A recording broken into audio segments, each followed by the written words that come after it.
morning everyone! Welcome back to Ate She Vlogs. Today's video, magluluto tayo ngayon ng biko. So ayan guys, samahan nyo kang gandulo.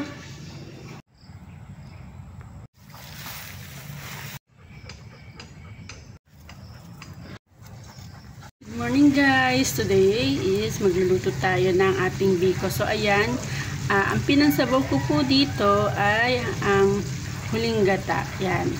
Ito po ay malagkit, 1 kilo. At meron din tayong gata at saka 1 kilong asukal. Light brown na asukal. Hindi ko na napakita sa inyo kasi nasa taas ang aking cellphone. Ito yung gata at saka asukal. Pag nagmamantika na yan, so ilalagay na natin ang asukal para matagal siyang mapanis. At mahinang apoy lamang po para hindi masunog agad ang ating ginagawang latik. So 4 na nyug po ang ating ginamit. Ang presyo po ng isa ay 18 pesos per nyug. So ayan, mahinang apoy lamang po yan. Ito po ay napakasarap guys. Naluto na natin ang ating malagkit. Ang pinansabaw ko rin dyan ay yung huling gata. Kaso hindi na tayo nag-add pa ng tubig. Tapos mahinang apoy din ang ginamit natin sa pagluto ng ating biko para hindi rin siya masunog. So ayan guys, ating asukal, 1 kilo po yan. Ito ang alalagay natin sa biko natin mamaya pag naluto na ang ating latik. Lang natin para hindi magtutong yung ilalim. Kailangan ganyan lang. Mahinang apoy. Dahan-dahang haluin.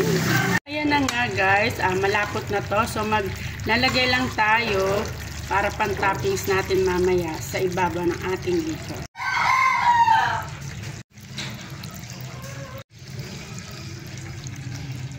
Ayan po.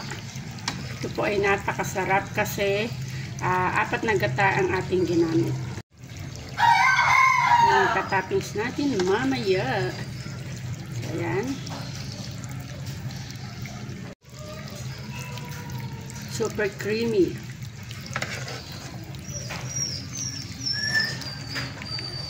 Add na natin ang ating sugar para matunaw at mahinang apoy uli yan guys.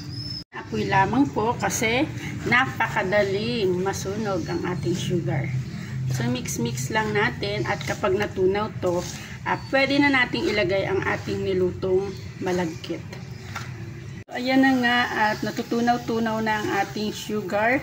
Pag natunaw po lahat yan, ay ready na nating ilagay ang ating malagkit. Ayan, all glutinous rice. Yan guys. Mahinang apoy lang kasi mabilis masunog ang sugar natin. At tunaw ang ating asukal. So ayan, ilalagay na natin ang ating nilutong malagkit. Lukot na guys. Natutong na ang ating malagkit. Malagkit talaga, pure malagkit siya guys. Ayan guys, ninalo-halo na natin. Ang hirap haluin guys kasi 1 kamay lang ating gumagana. Kailangan po ay may hawak ang ating kawali. So ayan guys, ayan, i-mix muna po natin. Ayan, yan o. Sobrang magata siya guys. Tapos yung malagkit na niluto natin, ang sarap ng papakin kasi malasang malasa dahil po ang nilagay nating sabaw dyan ay ang pangalawang gata. So guys, i-mix muna po natin. Ayan, at nahalo na natin sa mahinang apoy. So ayan guys, napakasarap po niyang kainin kapag naluto na kasi marami siyang asukal. 1 kilong malagkit at 1 kilong brown sugar. 4 na nyog na malalaki. So ayan guys, hindi ko lang napakita sa inyo kasi po ay nasa taas ang aking phone. Pero 4 na nyog po ang ating ginamit. At malapit na siyang maluto kasi medyo mahirap na siyang haluin. Ang palatandaan po ng biko kapag luto na, yan. Yung mausok na siya. Yan. Ganyan po guys. Yung mausok na siya. Ibig sabihin, pwede na siyang ahunin. Kasi luto na yung ating malagkit at saka yung ating latik. Mausok. Yan, luto na yan. Pagka ganyan. So, pwede na natin siyang ilagay sa bilao. Yan. Oh guys, amoy pa lang guys. Napakasarap na. Hindi tinipid sa gata. Ayan, maingay ang mga tricycle. So, yan. Lagyan na natin siya sa bilao.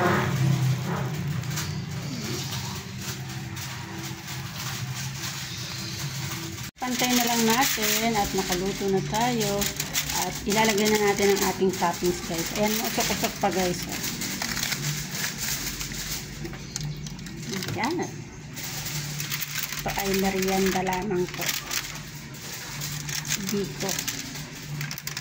So, ikalat lang natin para magpantay sa ating bilao.